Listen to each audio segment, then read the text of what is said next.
Refuge hunting regulations from 2020 to 2021. And this particular thing I'm going to show you has been posted here since 1975.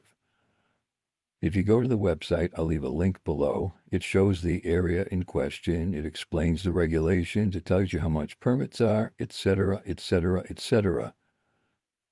But when you look through all the regulations, general information, Lower Suwannee National Wildlife Refuge encompasses over 53,000 acres along the Suwannee River in Dixie and Levy counties.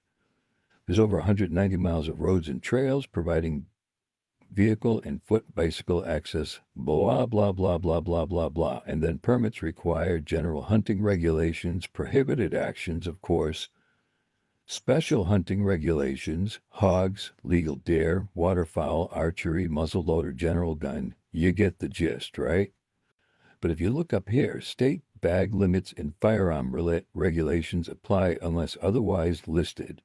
In designated archery-only areas, see map, only bows and crossbows are allowed. Wild hogs, coyote, and beaver may be taken during archery, muzzleloader, general gun, small game, and family hunt seasons. There is no taking of swamp or skunk apes. So maybe when they first posted that in 1975, it was an accident, but this is now. And it's not the only state that has these regulations. Now, why are these regulations in place? Because if somebody hits one of these things with their vehicle or shoots it or something to that effect, which has happened, I've heard this from very, very, very level-headed forest rangers, that they're well aware that people have hit these things. They've shown up to collect the animal, put it in a vehicle, and take it away. But the thing is, nobody reports these because it's illegal. That's why this is in place, to CYA, cover your ass or their ass, as it were. Okay, it seems really strange that since from 1975 till now, there's a law in place in Florida completely saying there is no taking of swamp or skunk apes. So how crazy is that? If there was no such thing, why would the law be on the books as long as it has been? And Florida isn't the only state to actually have laws in place to prevent people from hunting, trapping, or killing these things. It's simply to cover their asses. If you kill one and try to say something, you're under arrest. Do you see what I mean? It's a really good setup. And the states aren't the only ones in on this. The military is well aware of these things as well, because they're not undiscovered monkeys whatsoever at all. You see, back in the old days, before the newspaper was completely owned by large corporations, you could find articles like this. It wasn't that difficult.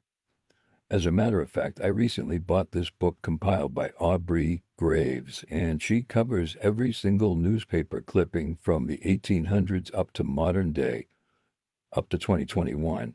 And it's astonishing. Before the media was completely gobbled up by corporations and decided to tell people what they wanted them to know as opposed to what they should know, it's astonishing how many police officers, professors, people that are considered, upstanding citizens that have run into these things all over the world. These things have been around a long, long time.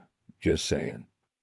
And if you're still not convinced, I'm going to leave links to everything that I'm showing so you can research this for yourself.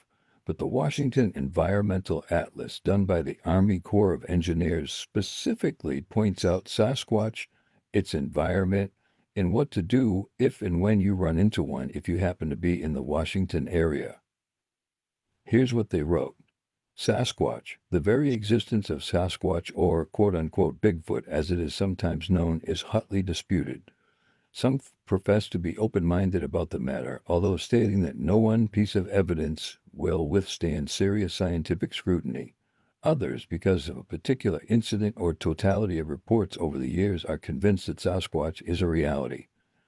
Alleged Sasquatch hair samples inspected by the FBI laboratories resulted in the conclusion that no such hair exists on any human or presently known animals for which such data are available. Information from alleged sightings, tracks, and other experiences conjure up the picture of an ape-like creature standing between 8 and 12 feet tall, weighing in excess of 1,000 pounds, and taking strides up to 6 feet. Plaster casts have been made of tracks showing a large squarish foot, 14 to 24 inches in length and 5 to 10 inches in breadth. Reported to feed on vegetation and some meat, the Sasquatch is covered with long hair except for the face and hands, and has a distinctly human-like form. Sasquatch is very agile and powerful, with the endurance to cover a vast range in search of food, shelter, and others of its kind. It is apparently able to see at night and is extremely shy, leaving minimal evidence of its presence. Tracks are presently the best evidence of its existence. A short film of an alleged female Sasquatch was shot in Northern California, which, although scoffed at, shows no indication of fabrication. This is the United States Army Corps of Engineers, ladies and gentlemen. The Pacific Northwest is generally considered to be the hotbed of Sasquatch activity, with Washington leading in numbers of reports of tracks or sightings since 1968. However, reports of Sasquatch-like creatures are known from as far away as the Pamir Mountains in the USSR and South America. If Sasquatch is purely legendary, the legend is likely to be a long time in dying. On the other hand, if Sasquatch does exist, then with the Sasquatch hunt being, I don't know what this word is, an increasing human population, it seems likely that some hard evidence may soon be in hand. Legend or actual Sasquatch excites a popular interest in Washington.